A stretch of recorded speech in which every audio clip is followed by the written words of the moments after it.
Good morning students.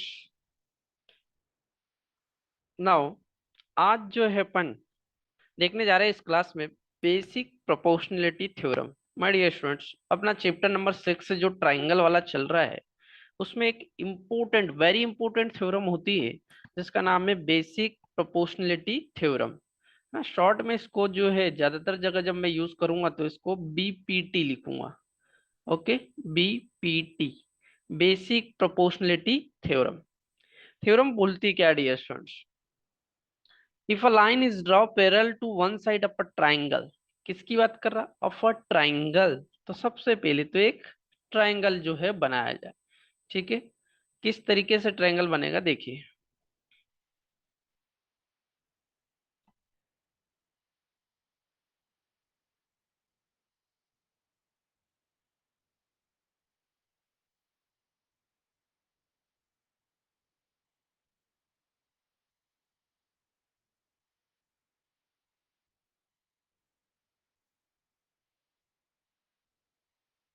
Suppose ये triangle है आपका।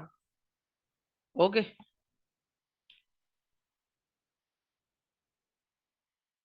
ट्राइंगल है ए बी सी। अब क्वेश्चन में क्या बोल रहा है? If a line is draw parallel to one side of a triangle. एक किसी ट्राइंगल की एक साइड के पैरेलल अगर ट्राइंगल में एक लाइन ड्रॉ की जाए, है ना, to intersect the other two sides in distinct point, जो कि दो दूसरी साइड को डिस्टिंक्ट पॉइंट पर कट करे। सपोज मैं इस ए बी लाइन के पैरेलल अगर लाइन खींचना चाहूँ तो कैसी आएगी? ऐसी, है ना। यदि मैं इस ए सी लाइन के खींचने चाहूँ तो इस तरीके से आएगी। आगे लिखा है कि the other two sides are divided in the same ratio. तो दो साइड्स जो डिवाइड हो वो सेम रेशियो में कटे, इसके लिए अपने को एक लाइन ड्रॉ करनी पड़ेगी। तो डियर स्टूडेंट, इसमें जो लाइन ड्रॉ करना सही रहेगा वो ये है, देखिए इस तरीके की अपने को एक लाइन ड्रॉ करनी पड़ेगी। ओके, नाउ अब इस लाइन ने जहां काटा है, जैसे ये पॉइंट हो गया आपका ई और ये हो गया आपका पॉइंट एफ। क्लियर? क्वेश्चन जो आपकी थ्योरम में लिखा है कि line is draw parallel to one side of triangle to intersect the other two side. देखो, इस बी सी के पैरेलल खींची मैंने ई एफ लाइन, है ना। बी सी के पैरेलल खींची आपकी ई एफ लाइन। अब ये ई एफ लाइन इन दो लाइनों को, एक तो ए बी और ए सी को इक्वल रेशियो में डिवाइड कर रही है। ये लिखा है कि other two sides are divided, ये लिखा है ना, divided in the same ratio. ये सेम रेशियो में डिवाइड कर रही है। ये अपने को कंस्ट्रक्शन हो गया। ये अपने ने एक लाइन ड्रॉ कर ली। ओके, तो ये थ्योरम अपने को प्रूफ करनी है कि ऐसा होगा। ठीक है, जब भी इस तरह के क्वेश्चन आए सबसे पहले गिवन देखिए क्या दिया हुआ है। अगर मैं यहां बात करूं गिवन की, तो इस थ्योरम में गिवन क्या क्या है? गिवन ये है कि एक ट्रायंगल है भैया ए बी सी। ठीक है, जिसमें जो ईएफ है वो पैरेलल है किसके? बी सी के बेस के। डायग्राम में आपको क्लियर नजर आ रहा होगा। ईएफ किसके पैरेलल है? बी सी के। एंड प्रूफ क्या करना है? तो प्रूफ क्या करना अपने को देखिए, प्रूफ करना है कि इन दोनों का रेशियो, मतलब ए ई, ये वाला, है ना, यहां से यहां तक A E upon E B, A E upon E B का जो रेशियो है वो किसके इक्वल है? ए एफ अपॉन में F C. A F upon में एफ सी, ये रेशियो के इक्वल आ जाए। क्लियर? तो गिवन डाटा है और प्रूफ करना है, ये मिल गया। अब माय डियर स्टूडेंट्स, इसमें कुछ कंस्ट्रक्शन करना पड़ेगा अपने को एक्स्ट्रा। ठीक है, क्या करना है वो मैं बता रहा हूं आपको, देखिए। कंस्ट्रक्शन।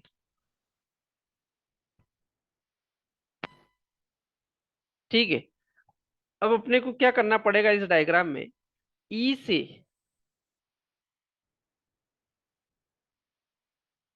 ई से ए एफ पर एक परपेंडिकुलर डालना पड़ेगा। जरूरत क्यों लग रही मैं बताता हूँ, ठीक है।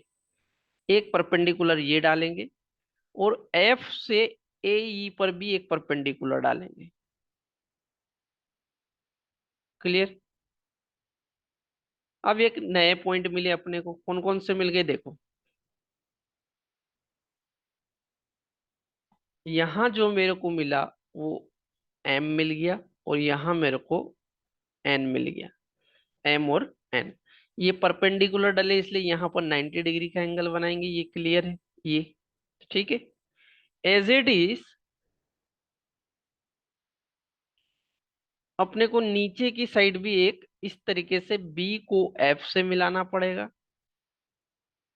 और ई को सी से मिलाना पड़ेगा। ये अपन ने कंस्ट्रक्शन किया है डायग्राम में, क्लियर नजर आ रहा है, एक अलग कलर में मैंने आपको दिखाया है ना। ये क्या है कंस्ट्रक्शन, तो क्या क्या कंस्ट्रक्शन करा अपन ने, थोड़ा सा राइटिंग कर ले। भैया मैंने क्या डाला, एक ईएम परपेंडिकुलर डाला है ना। किस पर, ईएम ध्यान से डायग्राम में देखोगे तो ए सी पर डला हुआ है ना। और दूसरा जो परपेंडिकुलर मैंने एफ एन डाला है, वो किस पर डाला है, एफ एन ए बी पर।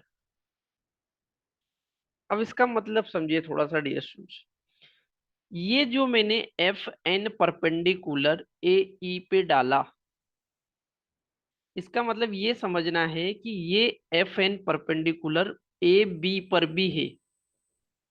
फिर से बोल रहा हूं, जो मैंने ए ई पर परपेंडिकुलर डाला, इसका मतलब अपने को ये समझ में आना चाहिए कि ये परपेंडिकुलर ए बी पर भी है। सेम जो मैंने E M perpendicular A F पे डाला, वो ए सी पर भी परपेंडिकुलर है, क्योंकि 90 डिग्री का एंगल तो पूरी लाइन से बना रहे, है ना। इसका यूज करना है, इसलिए मैंने ये कंसेप्ट आपको बता दिया। दूसरा चीज जो कंस्ट्रक्शन अपन ने क्या करा इसमें, भैया ई को सी से ज्वाइन करा, और बी को, ये नीचे की तरफ देखिए, ई को सी से और बी को एफ से ज्वाइन करा, है ना। तो वो भी लिख दिए, join B to F and C to E. ये अपन ने कंस्ट्रक्शन काम करा। क्लियर, इतना समझ में आ गया। देखिए मैं बहुत आराम से समझा रहा हूँ, क्योंकि थ्योरम इंपॉर्टेंट है, और जब तक आपको रटने से बिल्कुल याद नहीं रहेगी, है ना, समझ में आना चाहिए। This is a construction. No, अब प्रूफ जो करना है उस पर चले। प्रूफ, ठीक है। भाई अपने को प्रूफ क्या करना है कि ए ई अपॉन में ई बी हो, और ये रेशियो ए एफ अपॉन में एफ सी के इक्वल हो। तो इनको लेके जो ट्राइंगल लेंगे अपन डियर स्टूडेंट्स, वो कौन सा ले पहले, भैया ए ई और एफ। यहाँ देखिए डायग्राम में ए सी और एफ। यदि मैं सबसे पहले ऊपर वाला ट्राइंगल लूं, इस पैरेलल लाइन के ऊपर वाला ए ई एफ, तो देखिए क्या मिलता है मेरे को। अब मेरे को एक चीज समझाना है आपको कि किसी ट्राइंगल का एरिया क्या होता है, ए ई एफ। अगर मेरे को इस ट्राइंगल का एरिया निकालना है, तो कैसे निकालूंगा, area of triangle, area of triangle A E F. Area क्या होता है, 1/2 बेस इंटू हाइट, यही होता है। 1/2 बेस इंटू हाइट। अब इस ट्राइंगल ए ई एफ के लिए यदि बेस हो जाए ए ई, तो हाइट कौन हो जाएगी आपकी, हाइट कौन हो जाएगी आपकी, एफ एन, परपेंडिकुलर ना, बेस इंटू परपेंडिकुलर। तो इस ए एफ के लिए जो हाइट हो जाएगी वो एफ एन। अब ध्यान से सुनोगे, आप लोग बोलोगे कि सर ए ई इंटू ई एफ क्यों नहीं हो सकती, क्योंकि परपेंडिकुलर जो है वही हाइट है आपकी, तो एफ एन, ए ई एफ में एफ एन हाइट हो जाएगी, मीन्स फॉर्मूला बन जाएगा यहाँ 1/2 इंटू बेस हो गया आपका ए ई। ये बेस पे तो परपेंडिकुलर डलता है ना, एक सिंपल सा ट्राइंगल अगर आप देखते हो तो ये देख लीजिए, ये अगर बेस है तो ये परपेंडिकुलर या हाइट होगा, है ना। अब इस बेस पर परपेंडिकुलर कौन है, ये तो कुछ ना कुछ एंगल पर है, लेकिन परपेंडिकुलर तो एफ एन है ना। एफ एन है मतलब ये इसका बेस हुआ, तो A E into F N. Clear. ये आपकी इक्वेशन नंबर 1 हो गई। ध्यान से सुनिएगा, फिर से बता रहा हूं, अपन ने अभी कुछ नहीं करा, केवल ट्राइंगल ए ई एफ का एरिया निकाला है ना। सिमिलरली मैं क्या करता हूँ, ट्राइंगल बी ई एफ की बात करता हूँ। ध्यान से सुनिएगा, ये और ये बी ई एफ ट्राइंगल की बात कर रहा हूँ, triangle B E F. Okay. B F का यदि एरिया देखूं मैं, है ना, area of triangle B E F, area of triangle B E F 1/2 into, क्या हो जाएगा इसके लिए, बेस। बेस यदि बी ई है ना, तो परपेंडिकुलर हाइट कौन हो जाएगी इसमें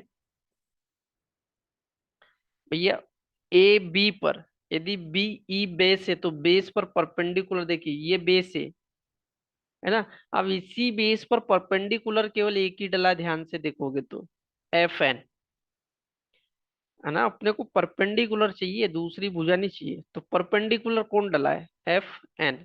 तो यहां पर भी एफ एन आया। बहुत बच्चे कंफ्यूज होते हैं, फिर से बता रहा हूं, ध्यान से सुन लीजिए। बेस इनटू उस बेस पर परपेंडिकुलर, बार बार बोल रहा हूं, बेस इनटू उस बेस पर परपेंडिकुलर लेना रहता है ट्रायंगल के एरिया में।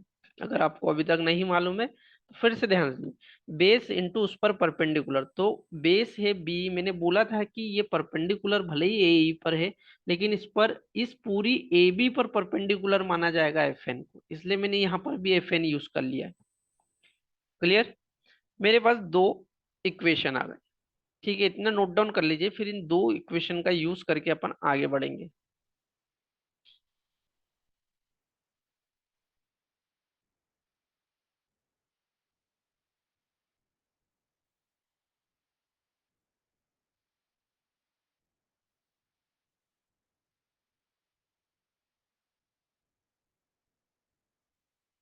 चलिए, इन दो इक्वेशन का यूज करके थोड़ा सा आगे देखिए क्या हो रहा। अब क्या करें, इक्वेशन नंबर 1, इसमें डिवाइड लगा दे इक्वेशन नंबर सेकेंड का। ठीक है, देखिए क्या हुआ भैया, इक्वेशन नंबर ट्राइंगल है ए ई एफ, उसके अपॉन में ट्राइंगल आ जाएगा आपका B E F. B E F, इधर देखोगे तो इधर क्या है, 1/2 into A E upon A E into F N. Clear. पूरे के अपॉन में जो है 1/2 B E into F N. ठीक है ना। अब यहाँ 1/2 कैंसिल हो जाएगा, एफ एन से एफ एन कैंसिल हो जाएगा, है ना। बचेगा कौन, केवल ए ई अपॉन बी, यही बचेगा, A E upon B. Equation number 3 नाम दे दीजिए इसको। क्या निकला देखो, ट्राइंगल का रेशियो इस साइड के रेशियो के इक्वल निकल गया। ए ई, और डायग्राम में देख लीजिए कौन है, A E upon B E. B को ए ई बी बोलो, कोई दिक्कत है क्या, है ना। एक रेशियो अपन को जो प्रूव करना था, आपको कहीं ना कहीं नजर आने लगा होगा। ठीक है। नाउ, अब फिर से एक चीज देखेंगे, ये दो जो अपन ने इक्वेशन थी, इनसे तो एक रिजल्ट निकाल लिया, इसको मैं हटा दे रहा हूं। ओके।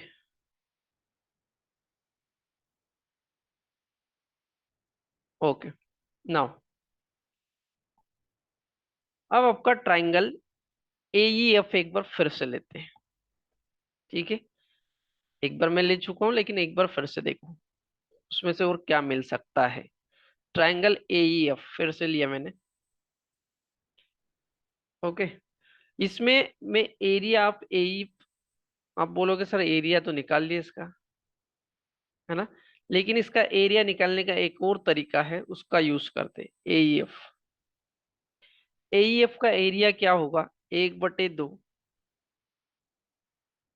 ध्यान से इधर देखिए, एईएफ, एई हो गया आपका बेस यदि, है ना, तो इस पर परपेंडिकुलर आपका हो जाएगा ई एम।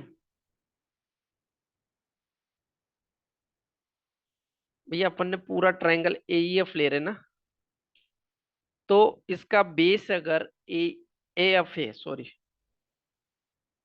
ए एफ, अभी क्या करा था मैंने, बेस इसको मान के चला एई को। जब दोनों इक्वेशन लास्ट निकाल, ध्यान से फर्क समझिए, जब मैंने दोनों इक्वेशन अभी ऊपर वाली निकाली थी तो मैंने बेस किसको, एई को लेके चला। अब मैं बेस ए एफ को लेता हूं, क्योंकि जब मैं ए एफ बेस लूंगा तो परपेंडिकुलर मेरा चेंज हो जाएगा, ई एम बन जाएगा, है ना। तो दोनों से रिजल्ट क्या निकलते हैं वो देखना पड़ेगा अपने को। तो बेस हो गया आपका ए एफ, परपेंडिकुलर आप कौन बन जाएगा, ई एम, है ना। दोबारा निकाल रहा हूँ इसलिए फर्क समझ लीजिए क्या रीजन है। मैंने पहले बेस ए ई को लेके निकाले दो इक्वेशन, अब मैं बेस ए एफ को लेके निकालूंगा। इसका फर्क ये पड़ेगा कि परपेंडिकुलर चेंज हो जाएगा, ई एम आ जाएगा। ठीक है, this is the equation number fourth. Clear. Again, अब ट्राइंगल ईसीएफ की बात करते हैं। डायग्राम में देखिए ध्यान से, ट्राइंगल ई सी एफ, जैसे पहले मैंने ई बी एफ की बात करा था, एक जैसा पैटर्न चला रहा हूं, है ना। इसका एरिया देखिए अपन, area of triangle E C F, area of triangle E C F 1/2 into C F into E M. क्या है भैया, सी एफ है बेस, परपेंडिकुलर ई एम, ध्यान से देख लिए डायग्राम में। इक्वेशन नंबर फिफ्थ मिल गई, है ना। दो इक्वेशन मिली। अब फिर वही सेम प्रोसेस करूंगा मैं। क्या कर रहा हूं देखिए, भैया जो इक्वेशन नंबर मेरे को फोर्थ मिली है उसमें डिवाइड लगा रहा हूं मैं इक्वेशन नंबर फिफ्थ का। क्लियर। ट्राइंगल एईएफ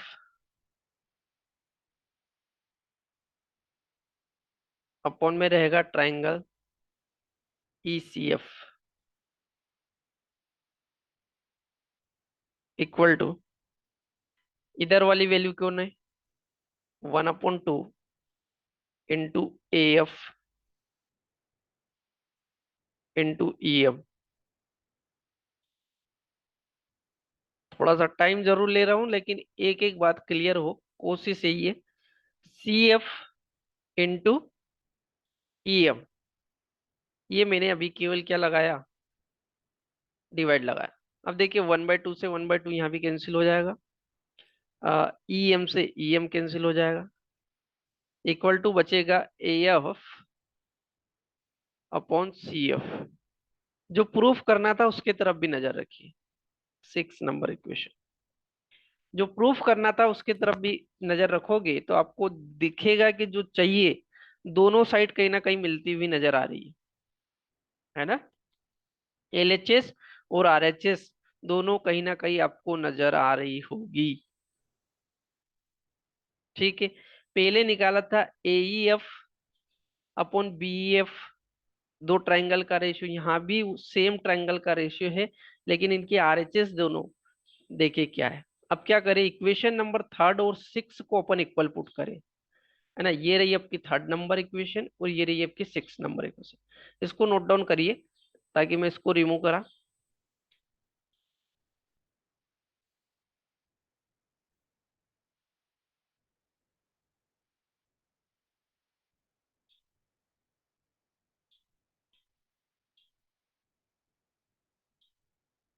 तो जो है अपन प्रूफ करने की तरफ पहुंच रहे हैं, देखिए, है ना। आप लोग नोट डाउन करके रखिएगा इसको। अब दोनों इक्वेशन नंबर जो थर्ड थी और इक्वेशन नंबर जो 6 आई है मेरी, उसका यूज करूंगा मैं। देखिए, from equation third and 6, third और 6 को क्या करना है, केवल इक्वल पुट करना है। तो ये LHS तो उनकी दोनों इक्वल है, तो RHS दोनों इक्वल रख दीजिए। RHS इक्वल रखोगे तो ये क्या मिलेगा आपको, AE upon EB equal to AF, है ना, upon FC। My dear students, ये दोनों चीजें मिल रही है, उन दोनों इक्वेशन का इस्तेमाल करें, तो ये प्रूफ हो गया आपका, है ना। ये प्रूफ हो गया। क्या करा इस थ्योरम में अपन ने, इस थ्योरम में क्या करा अपन ने, अपने को, अपन ने रेशियो जो है, यदि परपेंडि मतलब ये करा कि अगर किसी ट्राइंगल की अ, एक लाइन के पैरेलल अगर एक लाइन खींची जाती है, तो वो दो दूसरी लाइनों को बराबर रेशियो में डिवाइड करती है। ये सीखा अपन ने, जब भी क्वेश्चन करेंगे अपन इसका इस्तेमाल करेंगे। तो यहाँ से क्या प्रूफ हुआ कि भैया जो ट्राइंगल BF है और ECF है, उसकी एक्सिस लाई करे EF पे, है ना। सेम पैरेलल मीन्स, इसको लैंग्वेज में लिखना चाहो तो आप इस तरीके से लिख सकते हो कि भैया BF triangle and triangle ECF, ध्यान से सुनना, ये वाला ट्राइंगल, ये, और ये वाले ट्राइंगल की बात कर रहा हूं मैं, ठीक है। ECF एक्सिस लाई, क्या हो रहा है यहाँ पे, axis lie on same base, इनकी एक्सिस सेम बेस पर लाई कर रही है, डायग्राम में दिख रहा है, उसका नाम कौन है, EF, and between same parallel, same parallel किसके, EF is parallel to BC, EF BC के पैरेलल है, ये तो क्लियर नजर आ रहा है अपने को, है ना। डायग्राम में भी आपको दिख रहा होगा। इसलिए अपन क्लियर क्या बोल सकते हैं कि भैया जो triangle area of triangle BEF है, एरिया ऑफ ट्राइंगल BEF है जो, वो एरिया ऑफ ट्राइंगल ECF के बराबर होगा। EC, sorry, area of triangle ECF, है ना। देखिए, BEF, ये वाला ट्राइंगल और ये वाला ट्राइंगल जो है, वो दोनों क्या है, इक्वल होंगे। इसलिए फ्रॉम इक्वेशन 6 से क्या बोल सकते हैं अपन, 6 नंबर इक्वेशन से अपन इन दोनों का जो रेशियो है ना, कि भैया एरिया, अगर दोनों का एरिया सेम है, एरिया किसका, AEF का, और नीचे कौन सा है एरिया, आपका BEF का, BEF का, ये किसके बराबर आया अपना 6 में, AF अपॉन CF। तो यहां से अपन ने जो प्रूव किया वो यही, ये जो पहले कर चुके हैं, ये दोनों इक्वेशन से क्या, कि भैया AE जो है वो AE और BE का रेशियो किसके इक्वल होगा, AF अपॉन CF, ठीक है। ये फाइनली अपना रिजल्ट मिल गया, ये प्रूफ हो गया आपका। रीजन भी लिख दिया अपन ने इस पेज में, क्लियर, है ना, इट्स प्रूफ। इसको नोट डाउन कर लीजिए। नोट डाउन कर लीजिए।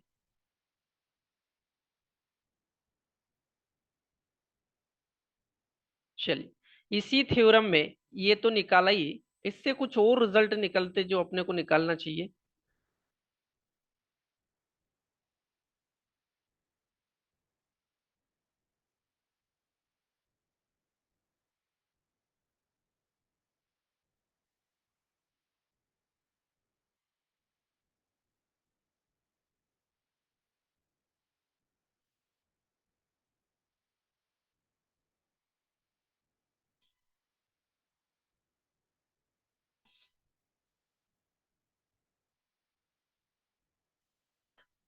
देखिए क्या रिजल्ट मैं बताना चाह रहा हूँ। ये आपका एक ट्रायंगल कंप्लीट कर लेते पहले। ठीक है। और ये आपकी ईएफ थी। ओके। डियर स्टूडेंट, मैं बताना चाह रहा हूँ कि अपन ने पहले तो जो बीपीटी थ्योरम पूरी पढ़ी उससे अपन ने निकाल लिया कि भैया जो ए ई है, फाइनल रिजल्ट की बात कर रहा हूँ, है ना। और जो बीई, एई और बीई का जो रेशियो है वो एएफ, है ना, अपॉन में सीएफ के इक्वल प्रूव कर दिया। और ये होता है। ये कैसे अपन ने प्रूव कर दिया? बीपीटी से, फ्रॉम बीपीटी थ्योरम्स। अब क्या करें? कुछ और रिजल्ट फाइंड आउट करूंगा। देखो कैसे, यदि मैं इन दोनों में एक ऐड कर दूं, दोनों side add one both side, ऐसा क्यों कर रहा हूं, है ना, क्योंकि ये रिजल्ट भी काम आएंगे क्वेश्चन में, इसलिए निकालना जरूरी है। क्या करना है? बोथ साइड एक ऐड करूं, मतलब ए अपॉन में B +1 equal to F upon में सी एफ +1 करूं। क्या होगा डियर स्टूडेंट? एलसीएम आ जाएगा बीई, बी एलसीएम आया तो यहाँ बचा आपका ए और यहाँ बचा आपका बी। सेम इधर होगा, सी एफ एलसीएम आ जाएगा। ठीक है, तो यहाँ बचेगा A F plus C F. Okay, A F plus C F.